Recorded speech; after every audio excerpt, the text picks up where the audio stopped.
Mes chers compatriotes, malgré la décision inique et ignoble de rejet de ma candidature à l'élection présidentielle prévue en octobre prochain, de nombreux Camerounais ont continué de penser que je peux encore jouer un rôle important quant à l'issue de ce scrutin.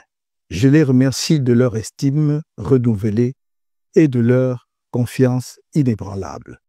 J'ai écouté leurs appels réitérés et me suis résolu à voir dans quelle mesure je pouvais y répondre au mieux, comme c'est toujours le cas lorsque l'intérêt supérieur et l'avenir de notre pays m'interpellent.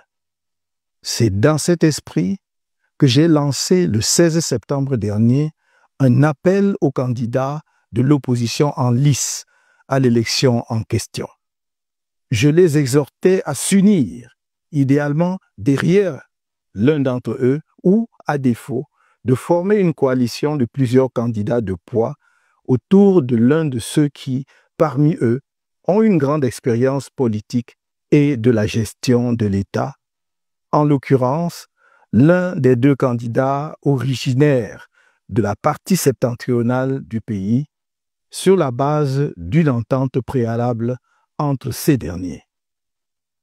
Une telle démarche était, à mon sens, susceptible d'enclencher une dynamique populaire nationale. Elle aurait permis la mutualisation des efforts et d'éviter la dispersion des voix, rendant inéluctable la victoire du candidat porté par l'ensemble du peuple du changement, autant dire tout le peuple camerounais.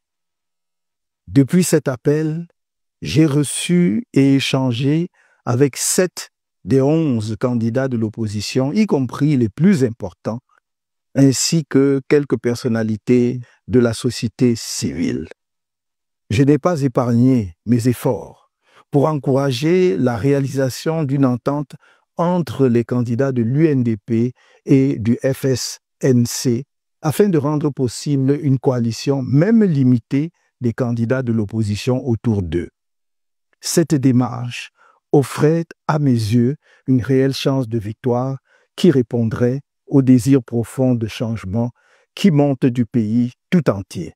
L'engagement tardif dans la course à la fonction de président de la République des deux candidats originaires du Grand Nord, que l'opinion semble considérer comme les candidats majeurs à l'élection à venir, ne leur a pas laissé le temps de préparation multiforme, indispensable pour espérer, l'un ou l'autre, créer tout seul une dynamique de victoire.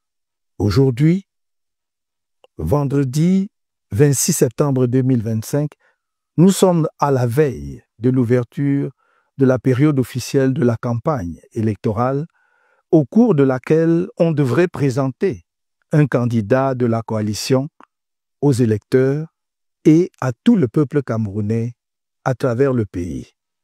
Expliquer sa mission, fixer son visage dans l'esprit des électeurs, surtout dans les zones rurales. Or, un tel candidat n'a pu être trouvé aux grandes dames des Camerounais. Il y a donc lieu de faire le constat suivant. 1. L'absence d'une coalition de candidats, même limitée, avec les deux candidats du Grand Nord, capables de fédérer les moyens et de créer une dynamique populaire puissante, en mesure d'assurer la victoire du peuple à l'élection présidentielle prochaine. 2. L'existence de profondes divisions au sein de la population, en particulier parmi les soutiens des candidats de l'UNDP et du FSNC, conséquence de l'absence d'une entente pour un seul candidat parmi les deux. 3. La perspective d'un éparpillement des voix susceptible de compromettre sérieusement les chances de victoire d'un candidat de l'opposition. En conséquence de tout ce qui précède, nous, Maurice Kamto et l'Alliance politique pour le changement, APC, qui soutenait ma candidature, sommes parvenus à la conclusion qu'il convient de laisser à chaque électeur la responsabilité pleine et entière de voter librement, en son âme et conscience, pour le candidat de l'opposition de son choix lors de l'élection présidentielle prévue le 12 octobre 2025. Vive le Cameroun. My dear compatriots, despite the unjust and despicable decision to reject my candidacy in the presidential election scheduled for next October, many Cameroonians continue to believe that I can still play a key role in the outcome of this election. I thank them for their renewed esteem and unwavering confidence. I have listened to their repeated calls and have resolved to see how best I can respond, as I always do when the higher interests and future of our country are at stake. It is in this spirit that on 16 September, I launched an appeal to opposition candidates running in the election in question.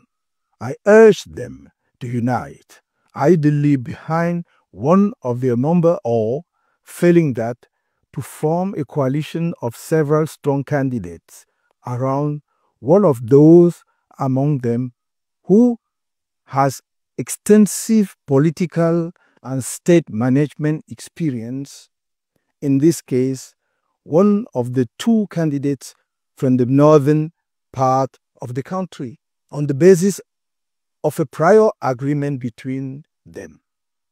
In my view, such an approach was likely to trigger a national popular movement.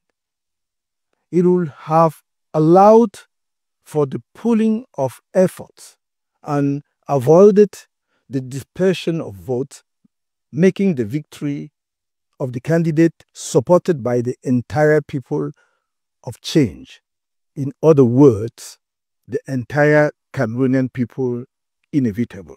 Since this appeal, I have met and exchanged views with 7 of the 11 opposition candidates, including the most important ones, as well as a number of prominent figures from civil society.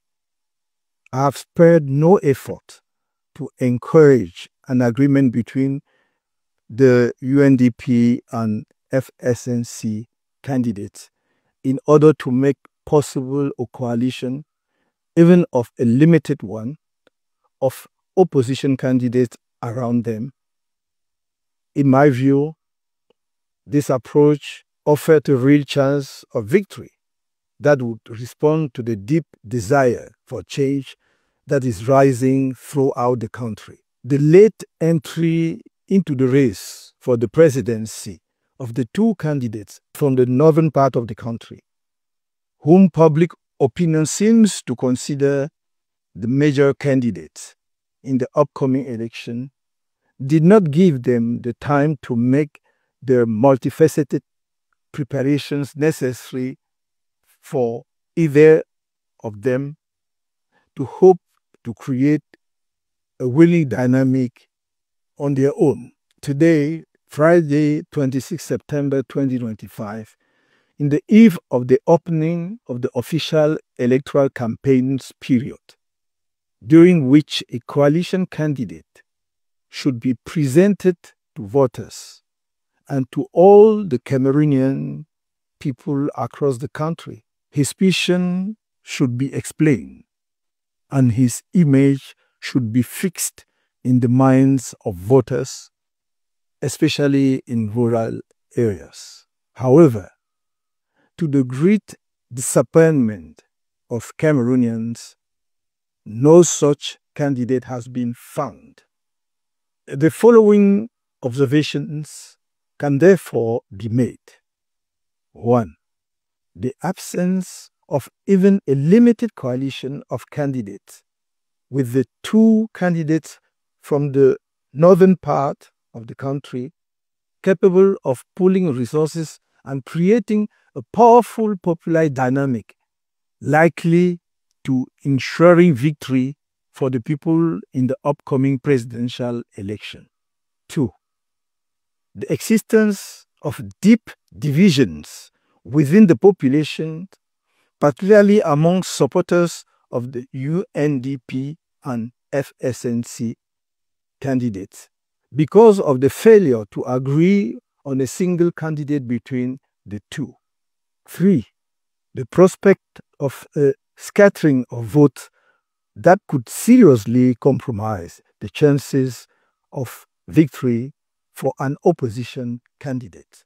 As a result of all the above, we, Maurice Kamto, and the Political Alliance for Change, PAC, which supported my candidacy, have come to the conclusion that it is appropriate to leave each voter fully responsible for voting freely in good conscience for the opposition candidate of their choice in the presidential election scheduled for 12 October 2025.